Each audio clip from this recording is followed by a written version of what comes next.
low carb diet, paleo diet.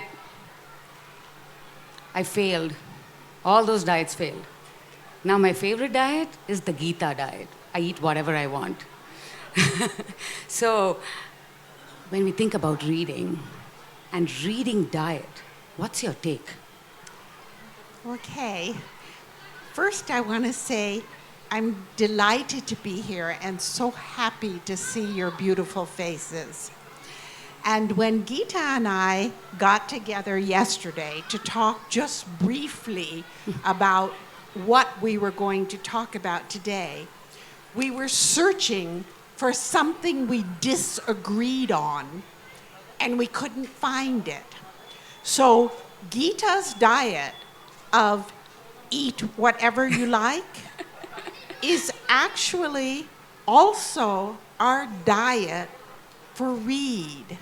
It may sound like it's not a good diet, but our idea is that if you are reading, if you are enjoying what you're reading, then if you're offered other things along the way, if you're only offered what someone else thinks is good for you, maybe you won't be interested in it, maybe you won't develop an appetite, and then where are you?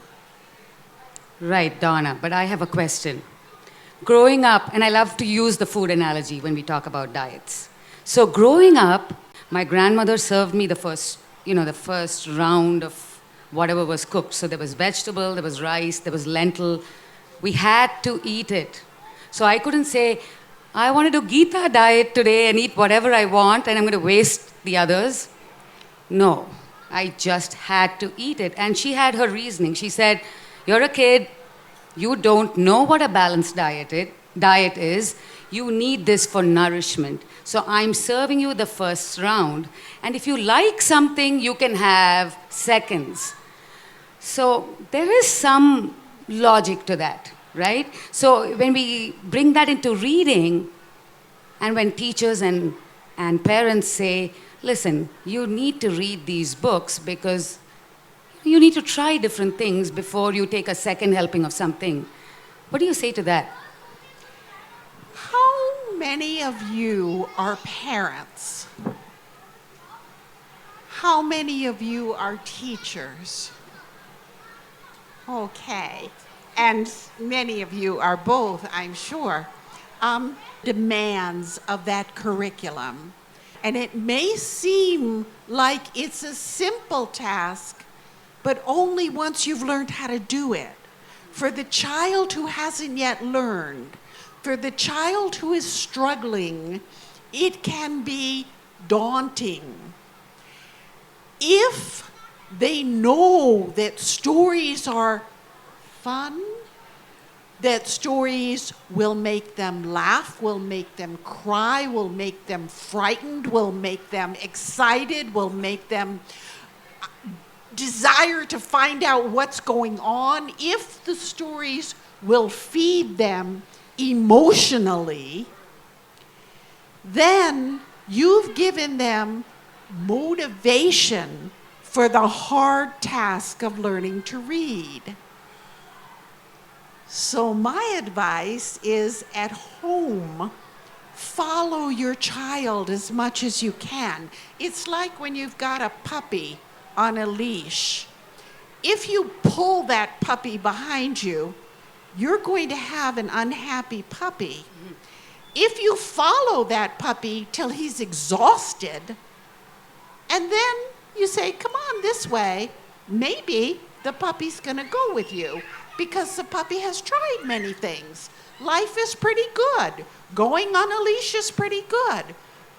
Maybe if your child has stories that delight at home, the child will get to the point where there are many things that delight and not just the carbohydrates.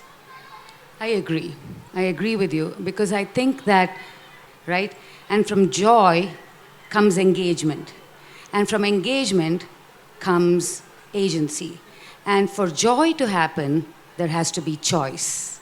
So you take away choice, and then you make it a mandatory thing. Then I think then the whole thing becomes not joyful. And then there's going to be no engagement. There's going to be, resistance. And I think that when we're talking about parents and adults who make a lot of decisions for children, I think it's first and foremost important to give them choice.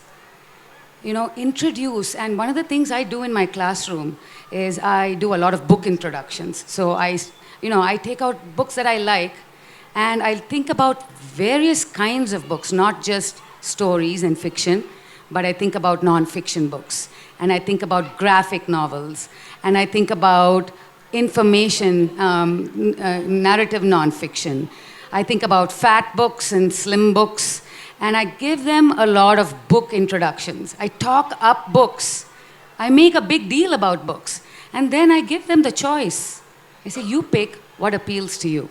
And then you see, it's very interesting to see how kids make choices. You have the nonfiction diehard. You have the series book diehard. You have the kid who'll go to a graphic novel because that's what captures his attention or her attention. And then from there, when they start to see that you are giving them these choice, they can trust you, they're going to go with another suggestion that you make. And I think it's almost like you're tempting kids with diet. Like, you camouflage the beans with something that they like. Put some cheese in there and then they like it. So I think you have to, when you're talking about balanced diet, you have to kind of tempt kids to try different things. But the first thing you do is allow them to choose. What do you think? What you said right now are really a mantra to take away with you. And that is joy and engagement. And that's where parents, much more than teachers, are crucial. I know so many parents to whom I will say, what are you reading with your child now? And they'll say, oh, my child is a good reader. I don't read to her anymore. Oh my goodness, what a mistake. When you sit down together and share a book with a 3-year-old, with a 5-year-old, with a 10-year-old, you are doing something amazing. Hearing a book aloud, reading a book aloud, whether the child is reading it to you or you are reading it to the child, introduces language that isn't usually part of everyday conversation. You find structures in writing that, while they're ordinary in writing, they're not part of daily conversation. You learn how to use your language. When your child is very small, you wind up getting diverted all the time as you're sharing this book. You'll look at that little mouse at the corner of the illustration and ask how it fits in.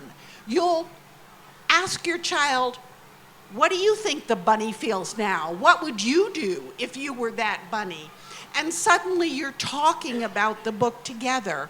It feels so minor, but that joy of interacting over the book teaches the child characterization, teaches the child what is a plot, teaches the child how does it build, where is it going, how does it end. All of that stuff is pre-literacy.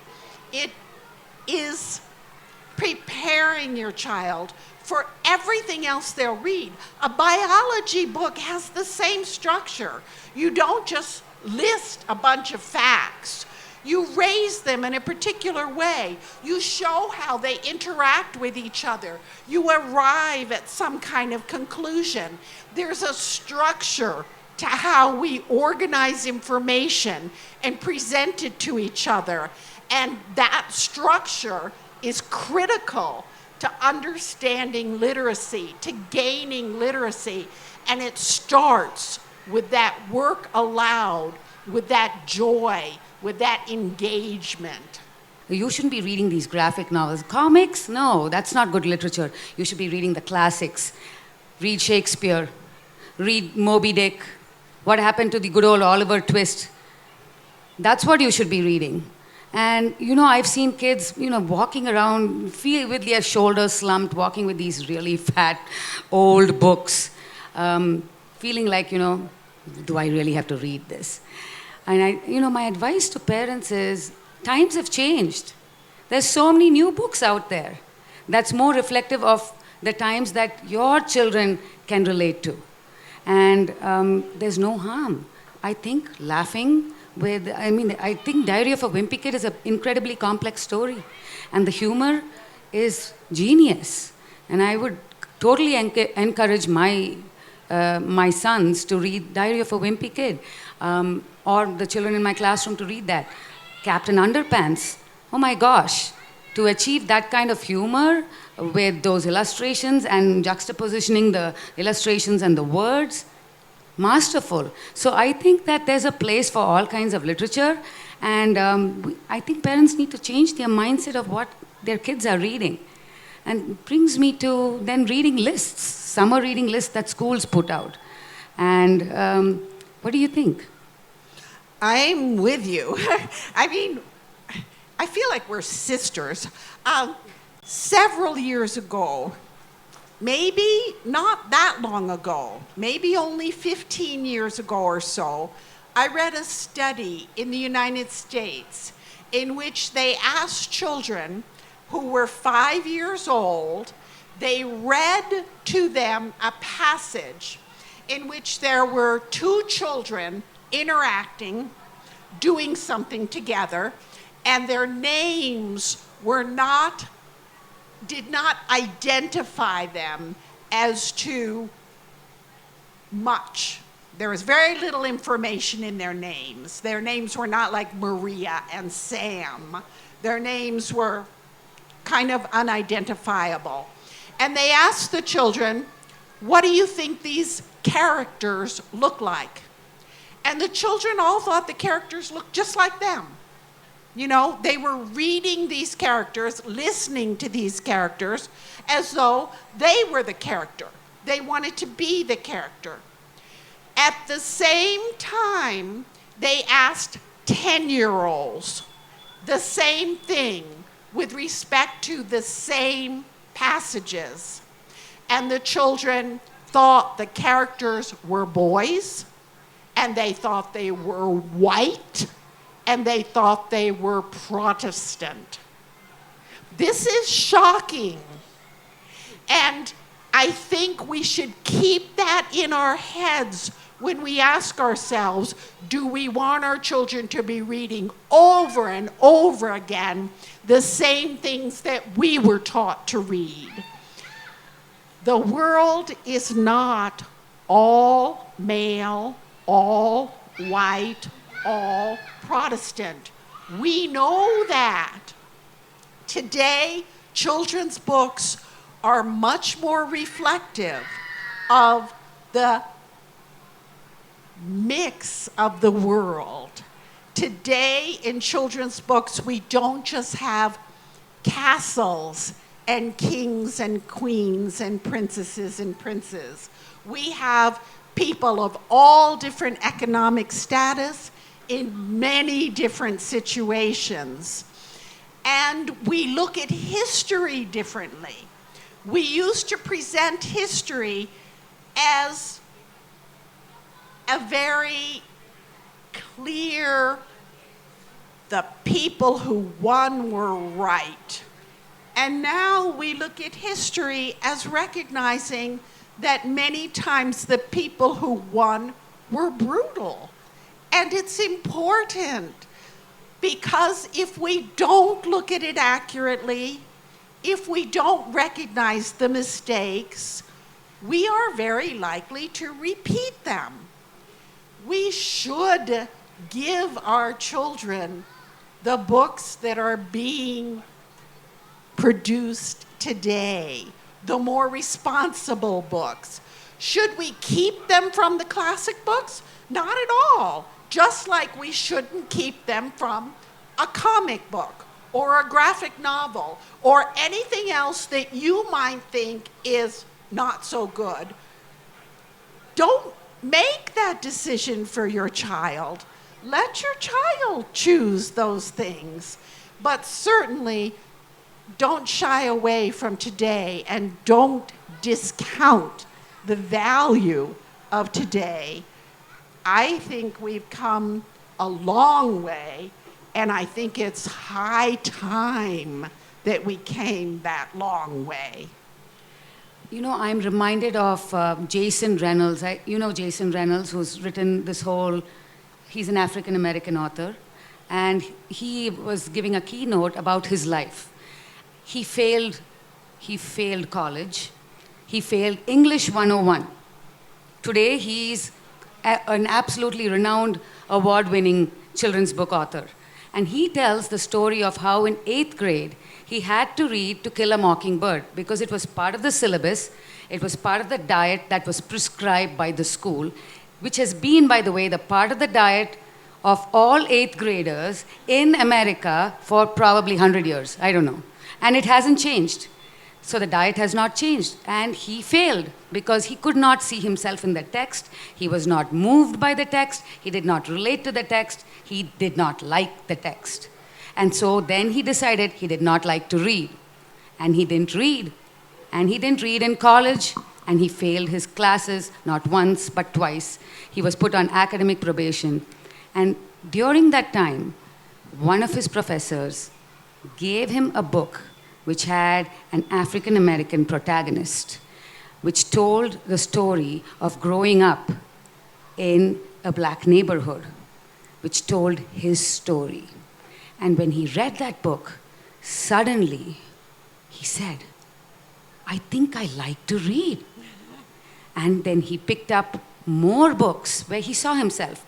And soon he picked up To Kill a Mockingbird. And he read To Kill a Mockingbird and he said, by the way, this is not a bad story. So I think it's so important that when we are creating lists and we are suggesting books for our children to read, that we choose books that are diverse, books where they can see themselves, and then when we offer the classics, or we offer books that have, age-old reputation, then they are going to be more amenable to reading it than if we push it down their throats. So I think when we talk about reading diet, it's not just about format, it's not just about genre, but it's about diversity and what you're talking about, being current, looking at the society that we are in and the social issues that we are facing and exposing kids to books that deal with those social issues so that they can experience the life of others who are not like them and learn through a book. We were hoping, since our session together is so short, that you would like us to address, because we don't want to shove our diet down your throats. We would like you to let us know what you'd like to taste for the rest of the time we have together. Right, we're not talking keto, Atkins, low carb, we're not talking that. So let's talk about reading diet, and if you have any questions, let's have a conversation about it. I don't think you decide as a parent. Well, wonderful. How would you encourage them to decide that? I might have what it is your child is enjoying. Talk with your child. Ask, why do you like this book? If your child says, I like it because it scared me, it was so exciting to be scared, then there are plenty of really top-notch, scary books, literary books that are scary. And you might be able to find one that will move your child. But I would follow the child. I would not try to make the child follow me. And the other thing is that when you're talking about how much of what, most joy from, because joy leads to engagement. Of course, that's going to be the biggest part of their diet, but you want to introduce them to other things as well. It's like, with food, you want them to try something because otherwise they wouldn't know whether they like it or not. But I think the way to do that, and I talked about this earlier, is you have to tempt kids, right? Try this, but first give them the choice so they know that they can trust you. And once they start to trust you, they're going to trust your choices as well. So I think I go with, first, let's pick out books that you enjoy, and for 5 books that you've picked, how about you try one that I really loved and enjoyed, and I think you and I can have a conversation about it. So I think doing it that way is better than saying, hey, you know what, when I was a kid I read these books, and I think you should read them too. I've seen lots of adults do that. Many times your 3-year-old wants to read that book 4 times before falling asleep. Your 5-year-old might want to read it a couple of times. Your 8-year-old has a favorite book. That's okay. Every time you read the story, you find new things in it. The child is attending to new things. It's not just a memorization of that story. It is not a repetition for them. It's a deepening. And so let yourself get deep into it too. Now I'm the head of IB diploma. So in IB diploma, the students are expected to do 10 texts, 12 texts, depending upon the course they choose. But the choice which is given with a kind of balance. So there has to be poetry, there has to be fiction, there has to be your own work, etc. With that balance, there's so much of choice given. So even if there are 10 students, you could have 5 different programs within the class. So they get to choose their text and they do the choice which you were talking about. And therefore, the students naturally gain interest in doing the program because they design their program. That's the agency which the choice is given, and that works very well. So I agree that there's no diet as such, but maybe a balance is talked about, like the food. Right, and that democracy has given to this world is choice. And so I think that is what a reading diet should be. But of course, our kids need guidance. And that's our role. Talk up books. Introduce them to different things. You do that with them, with their lives, right? When you're talking about extracurricular activities, you're introducing your child to so many different things. When you're talking about food, you're introducing your child to so many different. It's the same with reading, but honor their opinions and their decisions as well. Very beautiful what you talked about, where the child has quite a lot of choice at school, in a curriculum. I do think at home, you really want to be careful to not be thinking about a balanced diet, but to just let it go. Why?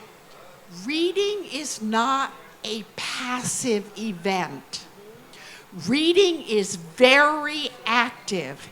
It engages your imagination in a way that is very different from watching a movie. You're not getting the visual information, or the visual information that you're getting is coming via language, not via your visual perception. What that means is you as a reader have a lot of control over exactly what you think is happening. As a writer, it's been interesting for me to see how little I can actually control my reader. Readers will come away from a story with things that they've seen in it that I had no idea were in the story. Why? Because reading belongs to the reader. You don't want to steal that from your child. When Gita said, honor the child's reading, truly honor it. Don't interfere in your child's imagination. They're on a vicarious journey. Let them take the journey that they need to take. I pick up the book and I just can't get myself to open it. I don't know. Is the cover putting you off? No, it's not the cover, it's just, The topic? no. Okay. Maybe so a bit. a bit. So you want to first think, what are things I'm interested in? Because there's a story that can tell you the same thing. There would be an information book that would give you information about the topic. There might be a historical fiction book that's going to give you some history behind the topic. So you really need to think about what are the topics you're interested in. And that will lead you to make those choices. No, but suppose there's a topic that I don't know much about, but I'm just not interested in getting to know more about, but I need to know about it, then what about those kind of books? Capture your reader. You start with a bang. Yes. If you don't start with a bang, then if you don't capture your reader, it's your own fault. Now, what I suggest to you, have you heard of chocolate? I would say put a pile of chocolate beside me, open a book. When I have finished a page, when you have finished a page, eat a piece of chocolate. But you don't get that piece of chocolate until you've read the page. And I will bet that there will be some book that will catch you, that will hook you on the first page, because that's what we're taught to do. Yes. So you've got to give them the first page, and you know you're going to get a piece of chocolate if you do. How do you find those, how do you get access to those really good books, or really get guidance to what you're supposed to read? Because in multiple genres, there are books that might get you disinterested for the rest of your life for that genre, and there are ones that are going to make you interested in that genre for the rest of your life. But for some reason, I feel that parents, sometimes parents also, the previous generation might also not have that much access to current day or even previous books, things that we really find in old books. We shouldn't be forcing ourselves to read that as kids also. So how do you find books that are not like that, that will get you interested in the topic, or what should I say, like at least get you to understand the topic in itself? Okay, I don't know how things work here. When I was a child, the people who were most important to me in my life outside of my family were librarians. I could go to a librarian and hand back a book and say, I loved this book, help me find another. And the librarian would hand me another. Now, I don't know if librarians do that here, but you also have teachers, you also have other children, and you have the internet. If you have access to the internet, you can go online and you can write, I loved this book. What should I read next? And you will find groups of people like you, that are writing about the books that they have loved. And it can lead you from one book to the next. Does this mean these are good books? What's a good book? If you're enjoying it, if it's taking you somewhere, if you're glad that you went there, then it's a good book for you. So I would avail myself, first of all these people who love books, your teachers, your librarians. Your parents are pretty good people too. Try your parents, but try your friends.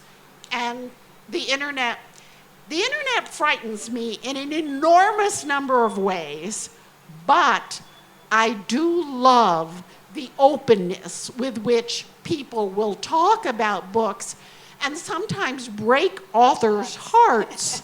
But, there they are giving what they found valuable or not in a book, and that's helpful. Right, so Goodreads, if you go to Amazon and you click on a book that you loved, you'll find books they bought. You can look up reviews. You can go to Kirkus, you can go to publishers' Publishers Weekly.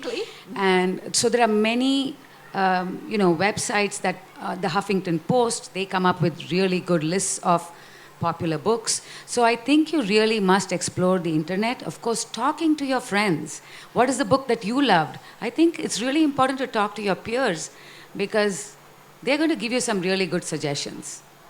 Thank you. Okay, I'll ask my question finally. My herself in those books. And though, when I try and get some different variety, she tries to read them, but they don't interest her at all, and she leaves them in between. And I want to push her to, finish reading those books and try different genres. I'm just not able to do that.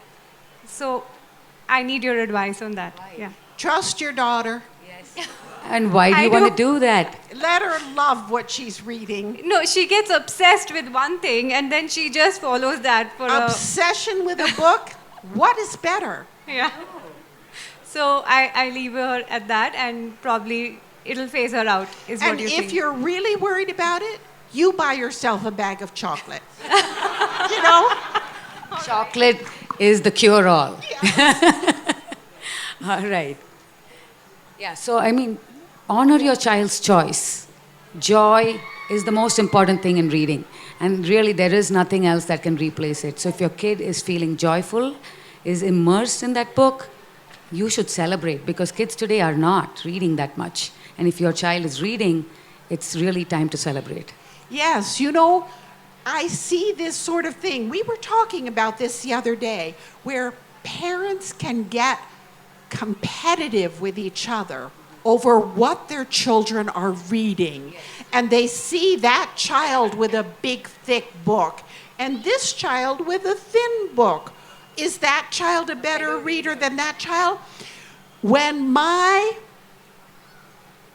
have 5 children.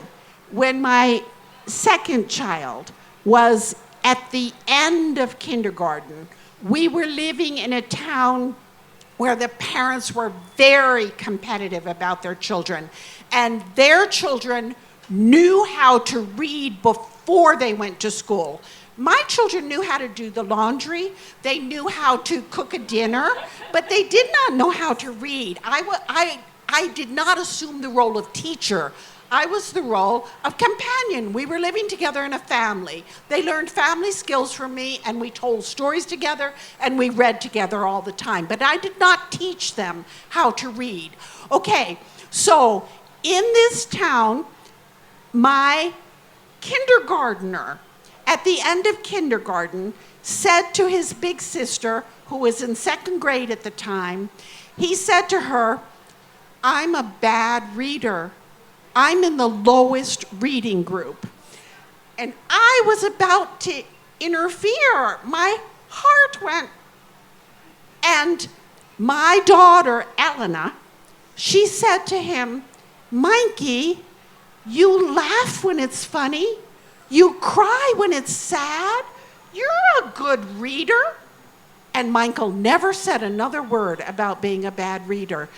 Elena is my philosopher. I love my Elena. I love my Mikey too. But the thing is, relax. What that child is doing, hopefully, is what that child needs to do, not what that child's parent is telling them to do. But many children in America will buy a big, thick Harry Potter book, then go to the movie and watch the film and never open the book. So, films are not bad things. I love films, but books are a different experience. Books belong to the child in a different way. The child has much more control over a book. Intellectual, emotional. It's just amazing what a book does, especially reading aloud, whether the child is reading aloud or you are reading aloud to the child. So don't worry. What that child is doing is not your concern. It's your child. Is your child loving the idea of let's get together and share a book. If your child is loving that, or if your child is loving their 15 minutes or half an hour or however long you allow them of reading before they fall asleep, that's great. That's wonderful. That's what you want. You're doing fine. And for you know, I teach second grade, and I have parents who say, "Oh, my son's reading Harry Potter," and I'm like, "Really?" So to all those parents whose kids are 7 and 8, and who are thinking that their kids are reading Harry Potter, here's the good news: they're reading the words, but they're not emoting or really understanding or comprehending the story. So don't push them. Let them read books where they laugh and they cry alongside the characters and they follow the characters' journeys through the book, because that is what is reading, not just reading the words. Okay? I remember a parent once saying to me, my child was reading the newspaper at 4 years old. What child is interested in the newspaper? Give me a break. Why on earth would you do that to your child? Adults are strange. They are. Yeah. Thank you, Alright. Donna and Gita. That was such stimulating conversation for all of us. And parents heading out to buy books for our children, this will make us think about making different choices and giving different choices. As we heard all about choice, but how we guide the choice to a balanced diet and build up the right mental muscles for our children is key. We can now make informed choices. As we're saying the whole day, it helps to think and take children's literature seriously. What a wonderful day it has been at Neev Literature Festival today on day one. Thanks to all the authors and speakers for taking the time in their busy schedules to make children's literature relatable.